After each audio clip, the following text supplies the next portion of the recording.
สวัสดีค่ะท่านผู้ชมทางบ้านทุกท่านนะคะวันนี้นะคะทางรายการจะเล่ารายละเอียดกรณีตัวอย่างที่มาใช้บริการไกล่เกลี่ยประนอมข้อพิพาทที่สำนักงานให้ท่านผู้ชมรับทราบนะคะเรื่องมีอยู่ว่าไม่นานมานี้มีร้อยตำรวจเอกหญิงท่านหนึ่งขอสงวนนามนะคะได้รับคำแนะนำจากเพื่อนให้มาขอความช่วยเหลือจากอัยการสคช.ขอนแก่นเมื่อมาถึงได้แจ้งกับเจ้าหน้าที่ว่าตนเองไม่กล้ากลับบ้านไปใช้ชีวิตตามปกติเนื่องจากเกิดความกลัวว่าสามีซึ่งจดทะเบียนสมรสแต่ได้แยกกันอยู่มาได้ราว7 เดือนแล้วจะติดตามมาทำร้ายร่างกายตบตีหรือใช้อาวุธปืน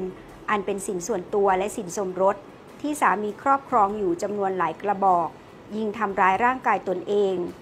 เนื่องจากตนปฏิเสธไม่ยินยอมส่งมอบใบอนุญาตให้มีหรือใช้อาวุธปืนหรือใบป.4 ซึ่งเป็นชื่อฝ่ายหญิงให้กับทางฝ่ายชายโดยสาเหตุที่ไม่ยอมส่งมอบเนื่องจากเกรงว่าสามีจะนำอาวุธปืนไปโอนให้คนอื่น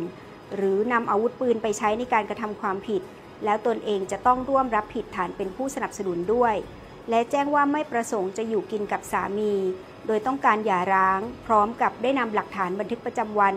แจ้งความไว้เป็นหลักฐานที่สถานีตำรวจภูธรแห่งหนึ่งมาเป็นหลักฐานให้พนักงานอัยการตรวจดูพนักงานอัยการสคช.ได้สอบข้อเท็จจริงเพิ่มเติมทราบว่าปัจจุบันฝ่ายชาย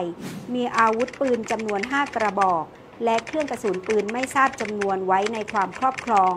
โดยอาวุธปืนจำนวน1 กระบอกเป็นอาวุธปืนของฝ่ายชาย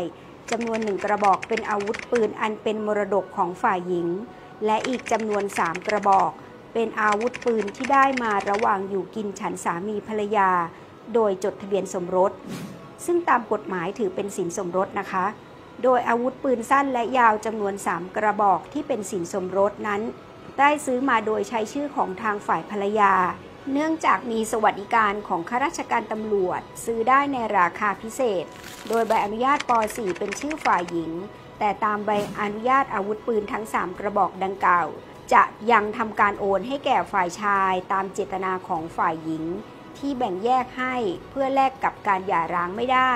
เพราะยังไม่ครบกำหนดห้ามโอนตามที่ระบุในใบอนุญาตจนกว่าจะถึงกำหนดปลายปี 2568 2570 และ 2571 โดยตามพระราชบัญญัติอาวุธปืนเครื่องกระสุนปืนและวัตถุระเบิดมาตรา 7 และมาตรา 8 ระบุทำนองว่าห้ามมิให้ผู้ใดมีอาวุธปืนหรือเครื่องกระสุนปืนไว้ในความครอบครองโดยไม่ได้รับอนุญาตโดยหากฝ่าฝืนจะต้องระวางโทษทั้งจำคุกและปรับผลการไกล่เกลี่ยจะเป็นเช่นไรวันนี้เวลาหมดลงแล้วติดตามชมในครั้งหน้านะคะสวัสดีค่ะ